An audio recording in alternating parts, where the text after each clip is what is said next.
सुंदरपुर राज्य के मोतीपुर गांव में आदित्य नाम का एक लकड़हारा अपनी बूढ़ी माँ बिंदिया, बहन रश्मि और छोटी बेटियों के साथ रहा करता था। वो रोज सुबह कुल्हाड़ी लेकर जंगल की ओर निकल जाता। उस दिन जब वो कुल्हाड़ी लेकर बाहर निकलने वाला था, तब उसकी माँ ने आवाज दी। आदित्य, जरा ठहरो बेटा, मैं तुमसे कुछ बात करना चाहती हूँ। क्या हुआ माँ? आज आपके चेहरे पर ये चिंता की लकीरें क्यों झलक रही हैं? क्या बात है? रश्मि अब 20 वर्ष की हो गई है। इस उम्र में लड़कियों का ब्याह हो जाता है। तेरे पिता अब इस संसार में नहीं है, तो जवान बहन की जिम्मेदारी तेरे ऊपर ही है। अब हमें उसके हाथ पीले करने की तैयारी करनी चाहिए। हाँ माँ, मैं सही बताऊं तो मैं अपनी जिम्मेदारियों से मुंह नहीं मोड़ रहा, पर मैं यह नहीं समझ पा रहा कि मैं इतना धन लाऊं तो लाऊं कहां से कि अपनी बहन का विवाह सम्मान पूर्वक कर सकूं। जवान बहन को ज्यादा दिन घर पर रखना सही नहीं होता। बेटा, तू कुछ भी कर, लेकिन जल्दी धन का इंतजाम कर दे। मैं रश्मि के हाथ पीले होते देखना चाहती हूँ। आदित्य ने कुल्हाड़ी उठाई और घर से निकल गया।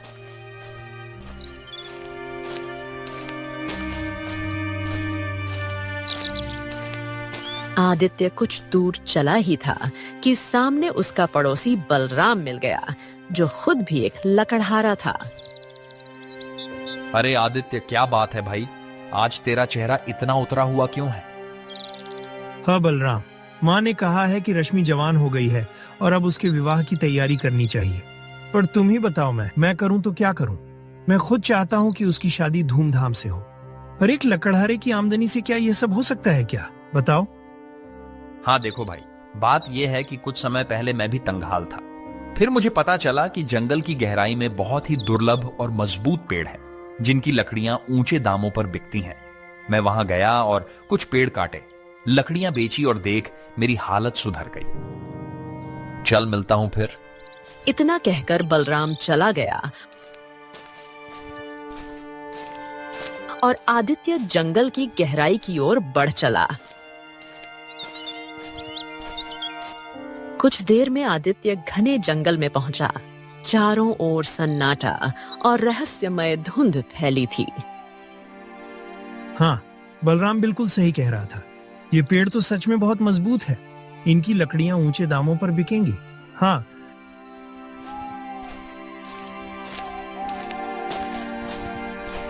वो कुल्हाड़ी उठाकर पेड़ पर वार करने ही वाला था कि अचानक उसके कानों में एक विचित्र आवाज गूंजी। बाप रे, ये आवाज कहां से आई? आदित्य ने चारों ओर देखा। आवाज एक पुराने प्राचीन कुएं के भीतर से आ रही थी। ओ, यहाँ तो पुराना कुआं है और आवाज इसी के अंदर से आ रही है।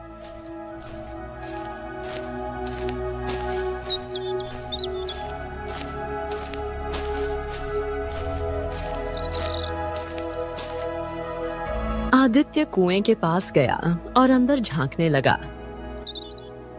अचानक उसकी कुल्हाड़ी हाथ से छूटकर नीचे गिर गई। अरे अरे रे अरे, ये, हे भगवान, मेरी कुल्हाड़ी तो गिर गई और मेरे पास दूसरी कुल्हाड़ी खरीदने के पैसे भी नहीं है। ये क्या हो गया? ये क्या हो गया भगवान? अगले ही पल कुएं से काला धुआं निकला, जो धीरे धीरे एक सुंदर स्त्री में बदल गया। कौन हो तुम? कौन हो? डरो मत, मैं इस कुएं की देवी हूँ। यहाँ कोई मनुष्य नहीं आता। आदित्य ने पूरी घटना देवी को बताई। मेरी कुल्हाड़ी इस कुएं में गिर गई है। मैं बहुत गरीब हूँ देवी। सही बताऊं, मेरे पास दूसरी कुल्हाड़ी खरीदने का साधन पैसा कुछ नहीं है। तो फिर चिंता मत करो, मैं तुम्हारी कुल्हाड़ी ढूंढ कर लाती हूँ। देवी अदृश्य हो गई। कुछ ही पलों बाद वो लौटी, लेकिन उनके हाथ में एक हीरे की कुल्हाड़ी थी। ये रही तुम्हारी कुल्हाड़ी। अगर मैं इसे रख लूंगा फिर तो मैं अमीर बन जाऊंगा ना। नहीं नहीं नहीं, देखिए देवी जी, जो चीज मेरी नहीं है उसे लेने का हक भी मुझे नहीं है। क्षमा कीजिएगा, ये मेरी कुल्हाड़ी नहीं है, माफ कीजिएगा। देवी मुस्कुराई और फिर अदृश्य हो गई। कुछ देर बाद वो सोने की कुल्हाड़ी लेकर लौटी। यह होगी तुम्हारी कुल्हाड़ी। नहीं नहीं देवी जी, यह भी मेरी नहीं है। तीसरी बार देवी लौटी। अब उनके हाथ में वही पुरानी कुल्हाड़ी थी। लो, ये रही तुम्हारी कुल्हाड़ी। हाँ हाँ हाँ, यही है मेरी कुल्हाड़ी। तुम अच्छे मनुष्य हो। हीरे और सोने की कुल्हाड़ी ठुकरा दी, सिर्फ अपनी सच्ची चीज चुनी। ऐसे मनुष्य बहुत कम मिलते हैं। तुम तकदीर वाले हो। इतना कहकर देवी रंग बिरंगी रोशनी से विलीन हो गई। आदित्य ने कुछ पेड़ काटे और उनकी लकड़ियां बेच दी।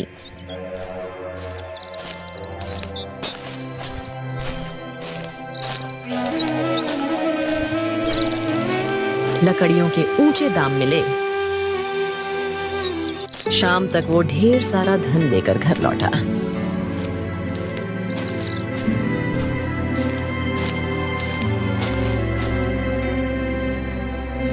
आज तो तेरी लकड़ियां बहुत अच्छे दामों पर बिकी हैं, पहले क्यों नहीं बिकती थी?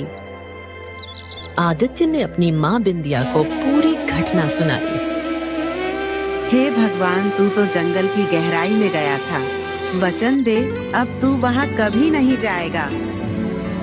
अरे चिंता क्यों करती है माँ? चिंता क्यों करती हूँ? अगर तुझे कोई नुकसान पहुँच गया होता तो?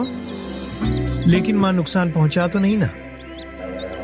भैया, जब उस देवी ने आपको हीरे की कुल्हाड़ी दी थी तो आपको ले लेनी चाहिए थी। उस हीरे की कुल्हाड़ी को बेचकर आप कितने धनवान बन जाते, सारी गरीबी दूर हो जाती, मेरा ब्याह भी धूमधाम से हो जाता और आपको जीवन भर फिर मेहनत करने की आवश्यकता नहीं होती। देख बहन, हमारी माँ ने बचपन से हमें यही सिखाया है, जो वस्तु हमारी नहीं उसे लेने का कोई अधिकार भी नहीं। क्यों माँ, सही कहा ना? बिल्कुल सही बात है। अच्छा हुआ तूने वो हीरे की कुल्हाड़ी नहीं ली। हमें इस तरीके का धन नहीं चाहिए। आदित्य माँ की बात सुनकर मुस्कुराने लगा, मगर घर के बाहर खड़ा उनका पड़ोसी मोहन सब कुछ सुन रहा था, जो किसी काम से आया था। उसके मन में लालच की लहर दौड़ गई। अरे ये क्या? ये तो किस्मत बदलने का सही रास्ता है। हाँ, ये मैं क्या सुना? अरे जंगल की गहराई में एक कुआं और उस कुएं में एक देवी का वास, और साधारण कुल्हाड़ी गिरने पर वह देवी पहले हीरे की कुल्हाड़ी देती है। यह ससुरा आदित्य, इससे बड़ा मूर्ख इंसान मैंने अपने जीवन में नहीं देखा। अगर मेरी कुल्हाड़ी गिरती और देवी मुझे हीरों की कुल्हाड़ी देती, मैं तो हीरे की कुल्हाड़ी को अपना बताकर ले लेता। मोहन ने तुरंत अपनी पत्नी गौरी को सब